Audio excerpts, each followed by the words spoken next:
you have this guilt that you're not really staying connected or that it's your own fault. Hey guys, TazzyPhe here. How is it going? So for today's video, we're going to talk about the things that you deal with when you move away. Let's go ahead. I have a new teacup. This is not new. This is an old teacup. This is an old teacup. It's British, just like me. Just kidding. I just returned from England. This cup started a rumor at work. People were like, yeah, did you know Taz actually studied in England? I never told you that. You guys are all liars. And before we get into it, I'd like to take a moment to thank the sponsor of today's video, Skillshare. Skillshare is an online learning community with thousands of classes online and members across 150 different countries. One of the major things that I've been using Skillshare for is looking up classes on YouTube and content creation, which is why I was super excited when I found this class from Becky Peckham. The class is called YouTube Video Editing, Develop Your Signature Style. I even used what I learned in that class to make this YouTube video. This class was all about the basics of video editing and how to create a cohesive brand across all your social media platforms so that your audience always knows when they spot it, it's you. In this class, she teaches developing tone, sourcing music, creating visual effects, and telling stories. And as this channel continues to grow, I'm excited to use the things that I've learned on Skillshare to just keep improving. So if any of you guys have a specific skill that you're trying to learn or something that you're interested in, go over to Skillshare and check out what they have available. From photography, illustration, content creation, to even something like cooking. You'll find classes that will match your interests and goals. So go ahead and check out the link in the video description below. Now let's get back to the video. I got married in August of 2020 and I moved away from home that same month. Home for me was Colorado.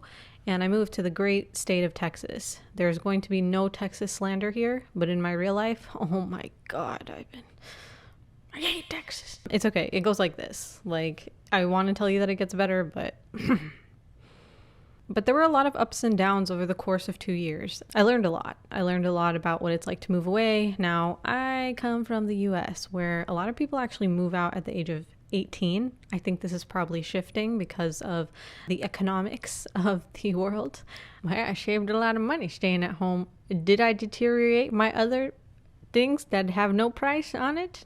Yes, but it's okay. It was a lot of ups and downs in terms of homesickness, letting go of my old life, building a new home. And in this video, I might also share some of the things that I did to cope or am doing to cope or things I'm not able to cope with at all. First thing, you're going to deal with a change of scenery. Now that sounds like duh, but the change of scenery can really affect you. For me, it affected me greatly in two ways. One is that I moved away from I'm sorry to say this, I said there will be no slander, but I moved away from a really visually beautiful place. Colorado is very beautiful. I think it's one of the most beautiful places in the US, but that's maybe me being biased, but I think so. And then, moving here, it was a big adjustment visually. There's probably some science out there on how that actually affects you mentally, and it did affect me mentally because now I've just become a super homebody. Like super to an extreme. Aside from that, there were like little things that drove me nuts. I was used to driving in a very different place. Driving here, oh my God, it's the first time I ever learned about turnarounds. Have you ever heard of a turnaround before? Well, let me tell you. The highways here, everything is huge. If you miss something, if you make a mistake, it's not that easy to just, I'm just gonna take this light and just, no. You have to keep going for miles and miles, and then you got to turn around. Anyway, I still get lost this day. It's extremely frustrating. So it's going to take you some time to reorient yourself in terms of direction and whatever. And maybe if you're naturally gifted in that, it won't be a problem. But I think that would probably be the case in any city. But the positive aspect of it, there are these little things that will happen that you will enjoy. Climate in Colorado is kind of rough, and so you don't see a lot of vegetation or a lot of growth in terms of like fruits and vegetables. And so being here, we actually have some of those in our yard. That's not to say you can't grow stuff in Colorado, but I've really enjoyed like these little things of being like, wow, like what? I can have a mango tree? Like what's going on? Let's say you're like a city girl and you move to the not city place.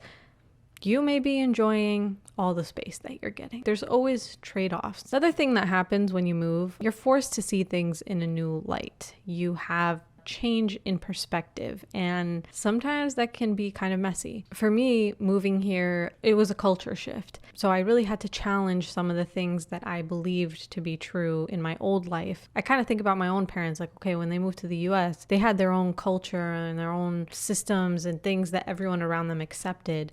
And then when they moved, they moved to a place where nobody cares about that. Now, for me, I still moved within the US, so it's like not that drastic. But I still found myself going through that as well, that I value certain things in the place that I grew up, and that was normal to the people around me. And then when I moved here, that's not really the case. I think that you can be really annoying to people. Like, there were times where I really felt like I was irritating people because I kept talking about how great Colorado was, or I kept talking about how great my old life was. I feel like I was put in situations sometimes where you like see someone else doing that and you're like, oh, that's really annoying. One example of that is anytime they'd be like, yeah, like we'll go on a hike. You know, we went to Austin and we went up these like stairs. And I was like, you call this a hike?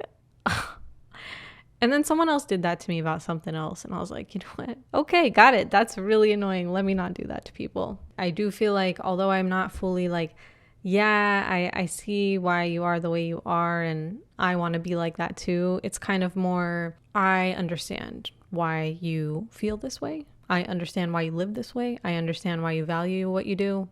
It's just not for me. Like, I can understand because now I'm in the physical environment, if that makes sense. All right, so the next one is something that I'll probably elaborate on quite a bit because it's something that I'm still dealing with. When you move away, the hardest thing is losing connection, commonality with the people in your old life. That is the most difficult thing. Making effort to maintain relationships, the most difficult thing, because you don't realize when you're in a location how much easier it is to just stay connected with people. And then there's also this feeling of missing out. Like for me, when I see my friends, they're all, mashallah, have children now. When I see their kids growing up, I just feel like every time I see them, their kids have like doubled in size. And it makes you feel kind of sad because you're like, I don't really get to experience this part of your life, you know, the way that I wish I could. I wish I could know your child, you know, or I wish I could see the growth as well. And it's sad, but it's just part of life, and distance does that. So there are times where you'll feel more connected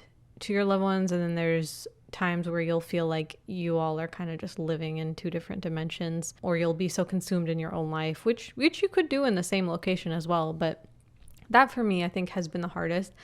And a lot of what helped me through that process is, I think in the beginning, because the cost of going to, you know, my home was pretty cheap before, like, I would say before this recent spike in prices on flights. So I felt like that connection always kind of filled that void. I always still had the ability to connect with people, and I always still felt connected, even if I felt like, oh, I haven't been calling, we haven't really talked. I just felt like I would pick up wherever I left off with everybody when I would see them. And now with my second year of being here, it's kind of like longer spurts of time. I'm not really doing that as much. And so it gets harder because, you know, you have this guilt that you're not really staying connected or that it's your own fault. I think that's just life. You know, you just kind of like get over it, I guess. That's a pretty difficult thing about moving, but which gets me into my next point. And that is, when you move, you have to kind of start from scratch. So for me, like, I lived in a place for a really long time. And so I did not really have that muscle of like how to make friends really quickly or how to get integrated into a new space or new community really quickly, because I didn't really have to do that. So now that I've moved here, I think for the first couple of years, I was like, I'm fine being alone. Like, I really was like, okay with it. I really didn't care too much to socialize. And part of that is my own issues, which are working out in therapy. Yeah, I think because like growing up, I was like super community, like inside. And so I was kind of like, this is kind of nice, like existing and like not knowing anybody and nobody trying to talk to you. Like, it's kind of nice. But now I think I'm getting to a point where I'm like, nah, I think I should be making some friends and stuff. I don't think that this like solo life where I just like hustle on the weekends is that's like stupid, you know? I'm starting to realize like, okay, now I got to like start doing that, like putting myself out there or whatever, and taking the risk of meeting new people. And there are different ways that you can do that. For me, I would love to connect with people who like to do what I like to do and have some sort of like history doing it as well. And I was lucky enough that I have a YouTuber person here that I met and still keep in touch with. So that is pretty great, because I feel like that's pretty rare, you know, to meet someone who's kind of like in the same city and doing the same thing as you. All right. And so I talked a lot, and I think I have one more point, and that is that you don't realize how expensive moving is. So in my day job, I have had exposure to what I would call relocation packages. Okay. I understood like, oh, a company will pay somebody when they give them a job to move. And I was like, dang, that's a lot of money. Like, why would anybody need that amount of money to move? Like, I thought that was stupid. Not stupid, but I was like, oh, that's just kind of like a bonus. Like, they're just trying to tempt people, you know? And then I moved and I was like, oh, this is really expensive. It never clicked for me. Like, why don't people just move? Like, why don't you just move to a new city? If your job sucks, like, why don't you I didn't get it. And now I get it. Because, man, even just shipping my car was expensive. Deposits, furniture, this, that. I did not understand how expensive all that stuff is. And the thing is, even if you have furniture from before, it's not necessarily going to fit into your new space. So there's like all these costs that you never anticipate. Let's say you're like, oh, I'm going to go secondhand. Guess what? When you purchase that stuff that you bought cheaply, or to, you know, that you bought to save money, how are you going to transport it to your place? That costs money. Like, everything costs money. I would say the first year of you moving somewhere, keeping a budget or keeping track of your money is like, you're just going to make yourself depressed. Yeah, it's expensive. But you can be smart about it. You can read blogs, watch YouTube videos, you know, not do what I did. Although, you know, I wouldn't say that what I did was really bad. I just didn't anticipate everything.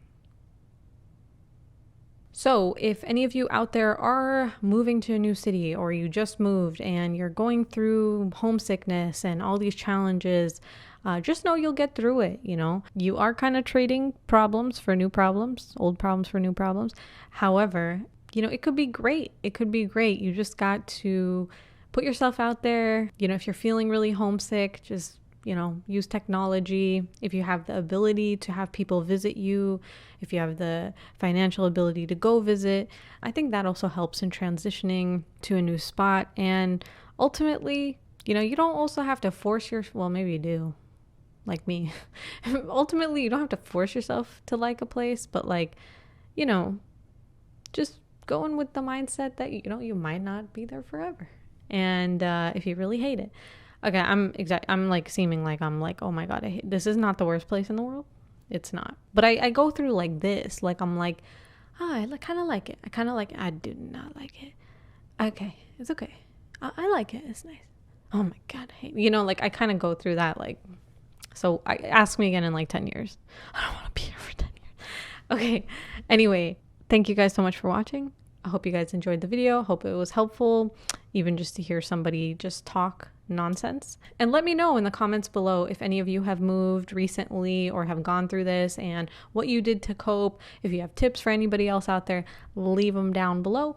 Thank you guys so much for watching. TazzyPhe.